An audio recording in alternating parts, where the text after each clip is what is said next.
Hello and welcome back to CookieRunOvenBreak with Alsroy Galcone. This time around, I'm covering for the first time on this channel the Dessertparadise Breakout map. If you do like this kind of content, then be sure to leave a like, comment, subscribe, and don't forget to ring the bell so you will not miss out on anything that I put on this channel. Everything is free, you don't need to pay, and by subscribing you make this channel grow and flourish even more, which makes me happy so I can create more content for you to watch. Yes, the Dessertparadise, the map that we all requested Devsisters to be in this game for the last 7 years, and after so much begging around in the forum, in the Discord community, we finally get it! Hooray! Although you do realize that this map has already been in the game for the last couple of months, so in this video I'm going to pretend as if this was the first time that I've explored this particular Breakout map. So in this video, I'm going to talk about everything that you need to know about this map and this map alone. So currently we are running on the Blooming Jelly Willow Tree. This is the map where Orange Cookies trial took place, as well as the second Lemon Cookies trial with Orange Cookies pet. At first I thought that this is the place where Grapefruit Cookies trial took place, but it turns out that's on a completely different map, although the music that was used in that trial is exactly the same. Although after saying that, Grapefruit Cookies trial still took place in the Dessertparadise. Now you might have noticed that there is a special feature on this map, which is a special type of coin jelly that you can only find on this map. These jellies that I'm collecting right now, it's called the sugar flower coins. This type of coin jelly is spread out throughout the map. There are several ways in which we can collect these coin jellies. First of all, by just simply collecting it, by simply running into said coin jelly, or just like in the case with the previous one that you see earlier, I have to destroy some obstacles to get it. Later on, at the final part of the run, you will see that there is another way we can collect all of these sugar flower coin jellies. Ooh, okay, Steaming Latte Spring. This is a new part in Dessertparadise. I have never seen this one since the line days. I don't think that the line version of Dessertparadise have this part of the map. Now, where was I earlier? Oh yes, the sugar flower coins. Coming right up is where you will see that these coins cannot be affected by the magnetic effect. The same thing will also happen if the cookie does the cookie skill, which usually allows you to collect normal jellies and adding to your point score. However, you can use several ways to automatically attract these sugar flower coins. One of the ways is by using Lemon Cookie and his super magnetism effect, which attracts all kinds of jellies. If I remember correctly, the only type of jelly that doesn't automatically attract by Lemon Cookie's ability is the Red Moon one that you can find in the City of Wizards. Technically, you can use all cookies in the game to automatically collect the sugar flower coins, but you need to use the Paradise Compass treasure as one of the 3 treasures that you use in your treasure set. And thanks to the rule that the Breakout mode implemented since Season 4, you can only use all treasure in the game once, so once you have used it, you cannot use it again. Now, you might be wondering at this point, well, Alsroy, is there any other way to automatically collect all of these sugar flower coins, because there are plenty of them throughout this stage? And not only in this stage, but the rest of the map as well, just like you say. To which I'm going to answer, yes, there are 2 more ways you can collect these sugar flower coins automatically. The first way is by leveling up 3 legendary cookies. Those 3 legendary cookies are Wind Archer Cookie, Sugar Swan Cookie, and last but not least, Black Sugar Swan Cookie. Now you might be thinking at this point, well, Alsroy, what you propose here is so tough. You have to raise 3 legendary cookies, and just like you say in numerous of your videos, leveling up a legendary cookie is already tough enough, let alone 3 of them. To which I will respond, yes, you are correct, leveling up any legendary kind of content, whatever it is for the treasure, the cookie or the pet, is already a tremendous task, even just one of them, let alone 3. But most people don't realize it when they make a brand new account in this game, and this is applied to all new players out there. Don't level up legendary cookies immediately, because this game can be completed even without any kind of legendary content. Leveling up legendary content in this game, especially with the pet and the cookie, is like leveling up your account as well. You grow as the cookie grows, and that also applies to the pet as well. In fact, if you use a low-level legendary cookies or a pet, they are terrible. So don't be intimidated and think to yourself, oh my god, there are legendary cookies in this game, and legendary cookies are definitely better compared to the epic cookies. So I'm going to abandon all the common cookies, the rare cookies, as well as the epic cookies, and spend all my resources to level up all the legendaries, or at least even just one of them. Trust me, leveling up all kinds of legendary contents in this game requires tremendous amount of resources, and that tremendous amount of resources is something that new players just don't have. And the resources that you have, if you are a new player, there are more important use rather than to level up any kind of legendary contents.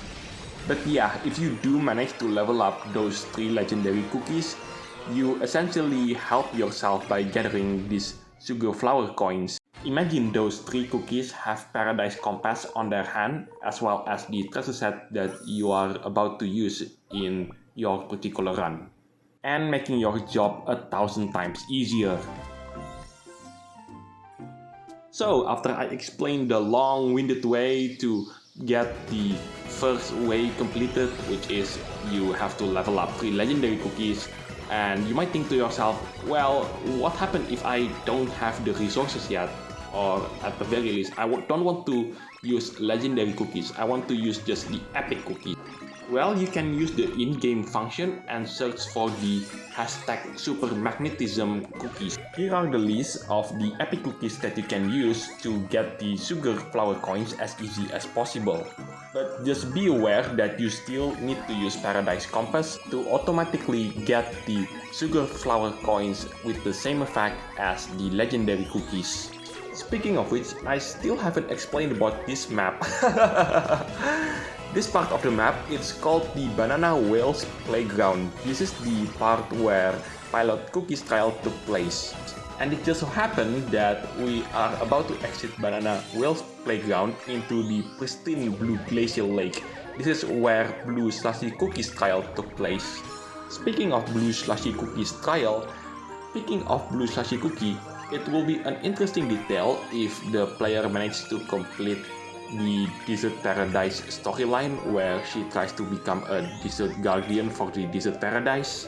And once the player has completed that particular event story, the sugar flower coins becomes automatically attracted to her and making the job incredibly easy, but apparently not. And the same thing goes for Red Panna Cotta Cookie as well. They both require the magic compass as well, just like every other normal epic cookies that are running on this map. If someone from Devsisters know the answer, please let me know in the comment section down below, because that really bothers me.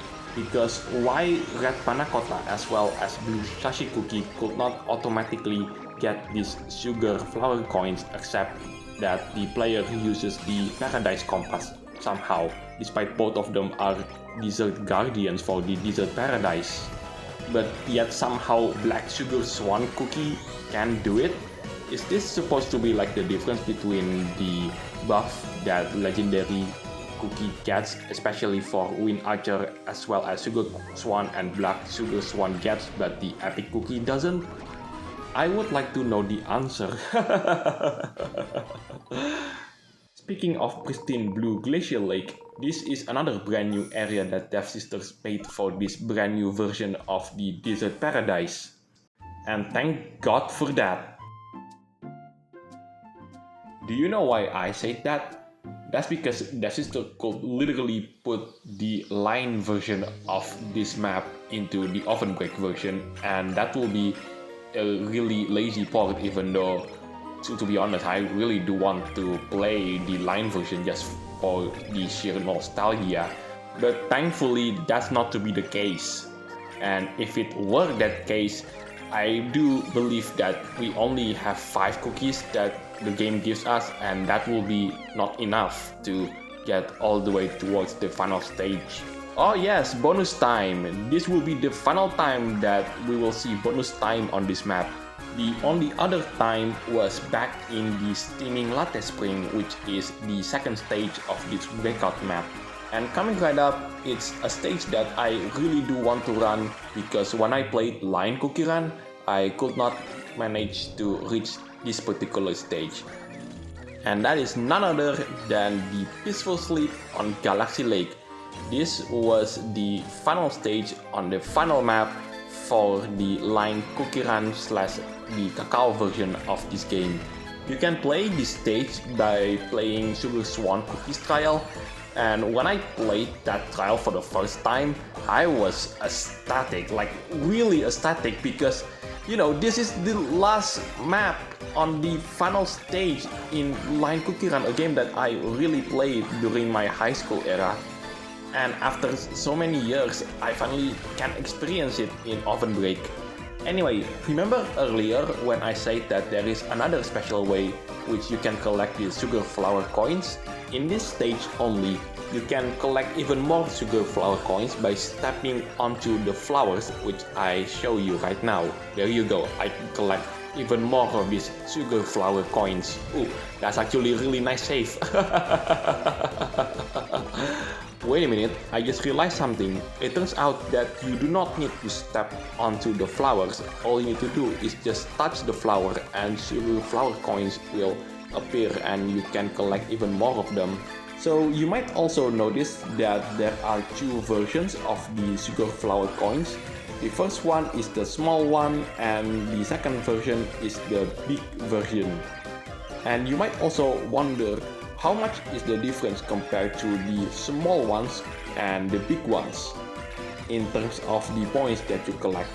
Well, if you take a look at the CookieRun wiki, the small one gives you 50,505 points, while the big ones gives you 204,000. I could be wrong on this one, because if you take a look at the wiki page for this map, it says that both the small version and the big version of the sugar flower coins, the exact amount of point is still in question mark somehow. The thing I like the most about this version of the Breakout map is just how short it is. Now that doesn't sound like much, but be thankful that I don't need to run with 10 cookies, and therefore this video will take much longer. And now it's time to move on to the 5th and final cookie.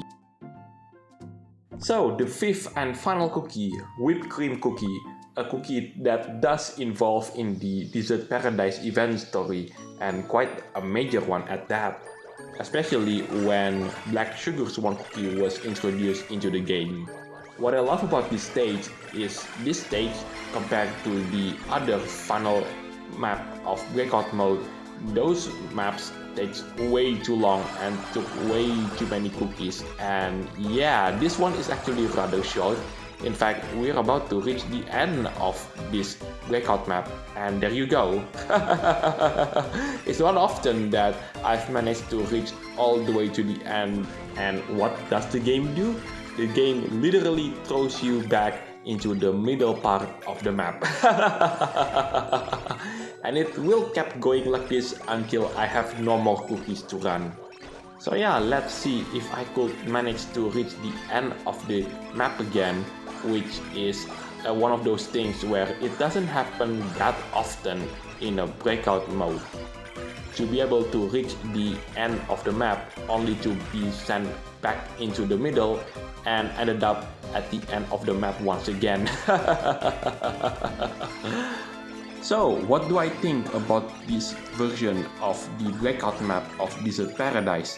This map definitely is quite easy to run, although the things that makes it hard is not about the stage itself, it's about the tricks that you need to do when you are playing the cookie itself. I will put it definitely below the Wonder Crab as well as Fragrant Lotus Paradise, but definitely above the Lustrous Longan Palace, simply because in Lustrous Longan Palace I can make a consistent good results, whereas this one it's the same as Wonder Crab and Fragrant Lotus Paradise, but definitely not above the Dragon's Battlefield. I still find that map quite annoying to run. But compared to the rest of the weekly roundup 2 of the Breakout mode, maps such as Black Sugar Pirate Ship or Spooky Spider Mansion or Jellywood Movie Set, I find this one as the easiest of them all. And also the final one that I haven't made a video upon is the Stevia's Planet Crisis. I actually have the video on my archive, it's just I don't have the time to edit it. Maybe one day I'll come back to it and edit it all the way until it's finished. Last but not least, I want to announce what is going to be the next video. The next video is going to be about the Kill Cure Beautiful Vice, because I did try to make a video on the City of the Millennial Tree, but when I see the result I wasn't quite impressed and I would like to study the map more. Anyway, that is it for today. I'm Alsroy Galcon signing it off, and I'll see you on the next videos. Take care, stay safe, and I'll catch you next time.